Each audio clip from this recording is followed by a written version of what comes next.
आप देख रहे हैं क्राइम डाउन न्यूज़ एचडी। खबर शामिल करते हैं हाफिजाबाद से। एंकर पर्सन शाहिद अब्बास की रिपोर्ट के मुताबिक सीएम पंजाब मोहतरमा मरियम नवाज शरीफ के विजन के मुताबिक GWMC की बेहतरीन कारकर्दगी पर साबिक काउंसलर चौधरी मोहम्मद अंसर चद्दड़ GWMC बेहतरीन कारकर्दगी सफाई सुथराई पर अपने अल्फाज में सराहा। मजीद सुनते हैं चौधरी मोहम्मद अंसर की ज़बानी। बिस्मिल्लाहिर्रहमानिर्रहीम जी, मैं मोहम्मद अंसर चद्दड़ इस वार्ड का काउंसलर हाँ।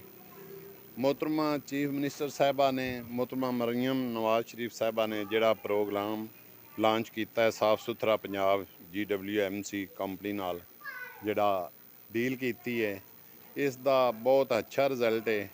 मोहतरमा सायरा अफजल तारड़ साहबा की क्यादत हाफिजाबाद शहर का DC साहब और TMA का अमला मुतलका मेरे नाल निशान साहब ने, हैदर साहब ने, इंस्पैक्टर, बहुत अच्छा प्रोग्राम है और बड़ा अच्छा काम हो रहा है।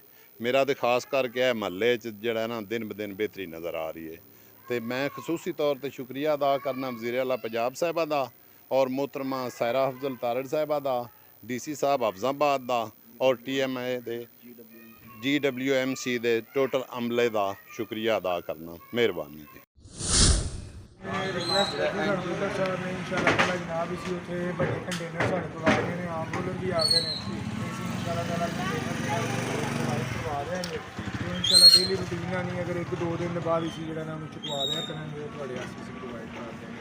स्पेशल एक्टिविटी भी तुम आप देखें हैं कि थोड़े पिंड के देखना स्पेशल एक्टिविटी